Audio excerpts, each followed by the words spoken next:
Welcome to the Maryland SPCA Foster Parent Orientation. We're so glad to have you here and to have you join our foster community helping save lives while giving animals a safe and loving place to land.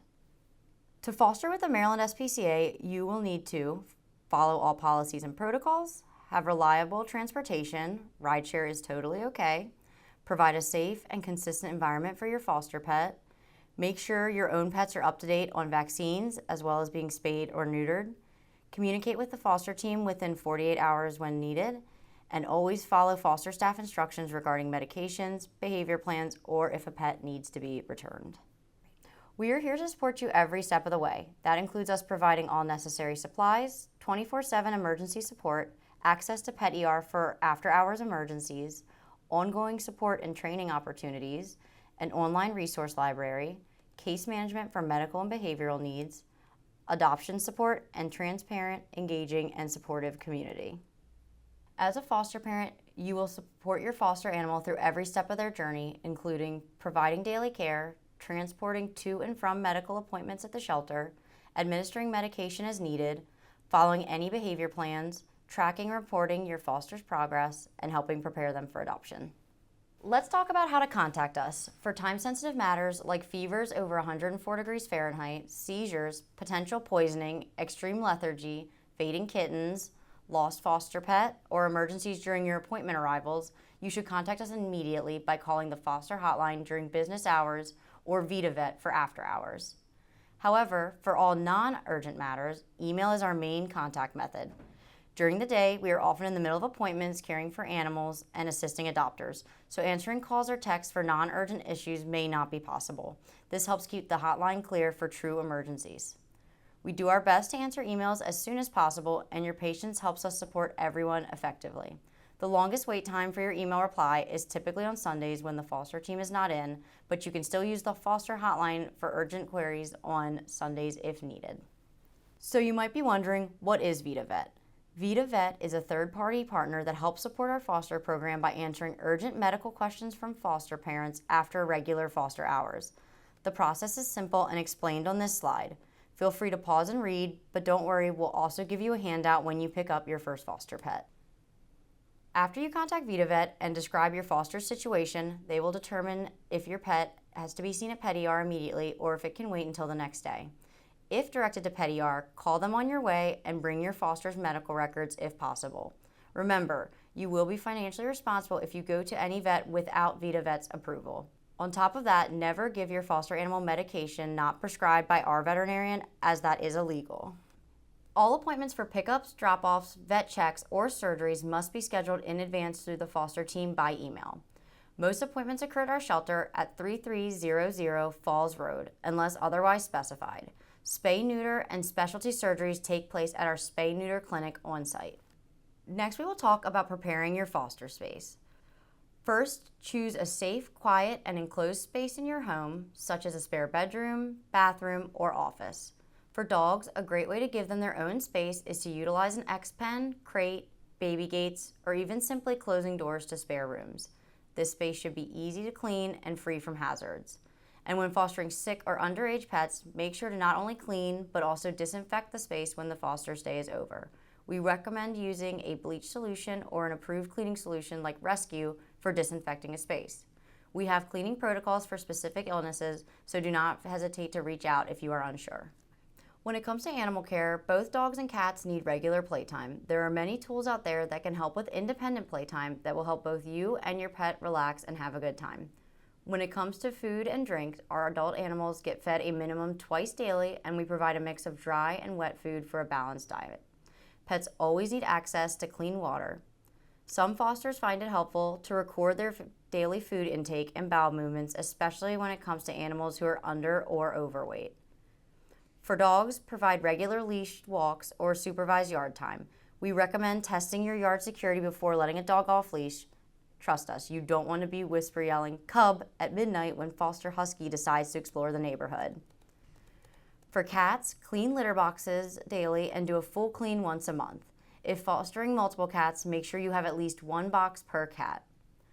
Fostered pets cannot go to dog parks or pet stores due to unknown health and behavior of other animals.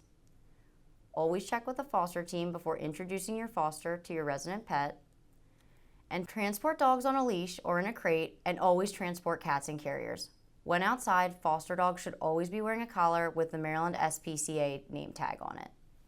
Always do slow introductions between kids and foster pets. When one party is overly excited and the other isn't feeling the same way, things can turn sour quickly. To avoid this, show kids how you would introduce yourself to a foster pet first. Giving them a visual of how to interact properly with animals sets them up for success early in life and can help prevent dangerous situations. It is also important to remember that children aren't always the source of excitement. Overly enthusiastic pets can cause issues too. Use barriers when introducing pets to kids so they can get their sniffs in and settle down before meeting face to face. Always give your foster animals their own space to retreat to using baby gates or closed rooms.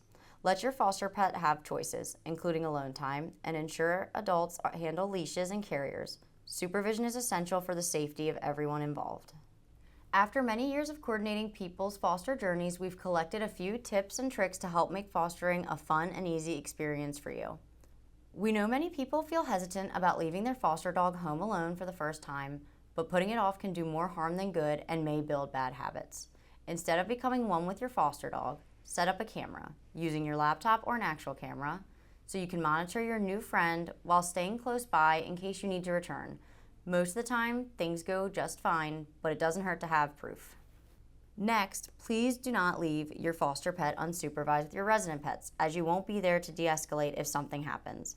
An alternative to complete separation is to use baby gates or doors while adding enrichment to both sides to create positive associations. If you have multiple adults in your home, we recommend switching up caregivers so your foster dog doesn't form an unhealthy attachment to just one person. For shy or reactive dogs, try walking them during quieter times of the day or in less crowded areas.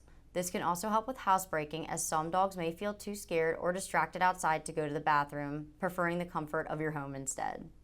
For cats, always start them out in a separate room. We've received many calls about lost cats who were let out too early by well-intentioned foster parents. These cats, excited to explore, often lose their nerve and seek hiding spots behind the oven, under the couch, inside the couch, or even in the dishwasher, sending foster parents into a panic. Trust us, keep them in one room until they trust you and feel confident enough to explore without disappearing into household appliances. While foster cats love to hide in inconvenient places, they rarely like to do their business there. Make sure the litter box is placed somewhere visible and easily accessible to your foster cat. And while it may be tempting to pick up your foster cat and rub their belly, we recommend avoiding this for at least the first week, as many cats do not appreciate being picked up or having their belly touched. While it is adorable when they do enjoy it, please respect their bodily autonomy and find other ways to enjoy your time together. Kittens and puppies under 3 months require a 2-week quarantine in a safe, easy to disinfect area away from other pets. Avoid carpeted rooms and cloth surfaces that can't be run through the dishwasher or sanitized thoroughly, as they cannot be properly disinfected. This precaution is necessary because some illnesses can remain dormant for up to 2 weeks. Adults generally do not require quarantine unless specified, but always follow slow introductions and decompression protocols. The first 72 hours are crucial for your foster pet to adjust. Provide a calm, quiet space, establish a routine, and allow your foster pet to expand their space gradually as they feel more comfortable. Avoid overwhelming your foster with visitors or too many new experiences at once. Provide a quiet space to chill instead. Establish a routine right away, as it can help lower the pet's stress when they know what to expect. Don't let your foster pet have access to your entire home right away, as it can overwhelm them while already in a new space with new people. Instead, slowly expand their territory while paying close attention to their body language to see whether they are comfortable or not. Do not ever punish your foster pet, nor try training using flooding techniques, as it will almost always result in a pet who does not trust you, and trust is essential. When giving your foster animal opportunities to make their own choices to approach you, you will soon have a cuddle monster in your home who you can reward with many treats. Just make sure to give a balanced diet, or you will end up with mushy poos. Once your foster pet is medically and behaviorally cleared, you will help prepare them for adoption by submitting adoption materials. While adoption isn't the goal of fostering, we know Cupid doesn't always care about the rules. If you wish to adopt your foster, let us know before they are made available, as you lose first dibs once they are listed. Pets under 4 months old typically return to the shelter for adoption unless otherwise specified. Adult animals, who are generally more prone to stress and tend to have longer stays in the shelter, can either return to the shelter or remain available for adoption while in foster. If your foster is in your care during the adoptions process, the adoptions team will collect applications and conduct initial interviews. If these go well, you will be contacted to schedule a Zoom or in-person meet and greet, followed by the goodbye. Although adoption is always the goal for pets at the Maryland SPCA, there are sometimes alternative outcomes. The first being rescue. Sometimes animals in our care need more medical and/or behavioral resources than we can provide. We are lucky enough to have rescue partners that can sometimes take these cats and dogs on. While the goal of fostering is always to prepare animals for successful adoption, the reality is that shelter work sometimes includes heartbreaking decisions. In rare but real cases, animals may be humanely euthanized. We want to be transparent with our foster community because you are part of their journey. One of the most powerful aspects of fostering is the time, insight, and compassion you offer. Your notes, experiences, and care provide crucial information that help our team determine what's truly the best interest of each animal. Humane euthanasia is performed for medical or behavioral reasons, and the Maryland SPCA never euthanizes for space. These decisions are not made lightly and are discussed amongst a panel of staff that assess the safety and quality of life for the dog or cat in question. If you're ever faced with a situation, please know that you are not alone. The foster team and behavioral staff are here for your emotional support, debriefing, and to honor the life you helped improve. Another infrequent but real possibility is animals passing away in care due to failure to thrive. This is something we sometimes see in bottle babies, as a lot of them come from a completely unknown background, so all we can do is provide quality care to give them a fighting chance and a loving environment to grow. Saying goodbye to a foster pet can be very difficult, and having a way to memorialize that pet can be a great way to look back at your time with them fondly. Some ways in which you can do that include scrapbooks, walls of foster photos, paw prints, or even ornaments with the pet's name or photo.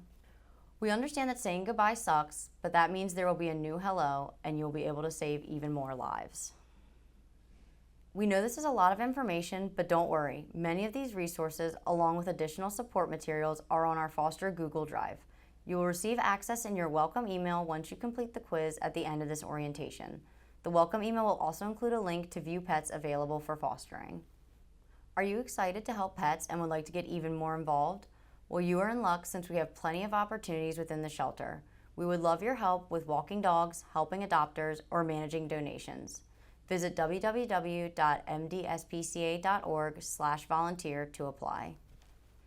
Now that our riveting story has come to an end, it's time to take the post-orientation quiz. Once completed, you'll receive a welcome email with materials and a list of pets available for fostering. Next, join our Facebook group, MD SPCA Foster Parents, and let us know when you're ready for your first foster. If you have any further questions or would like to set up a time to talk, please email us at foster@mdspca.org. Thank you for joining us and for opening your heart and home to a foster pet. Together, we're giving animals a second chance at life while making a real difference in our community. We look forward to working with you.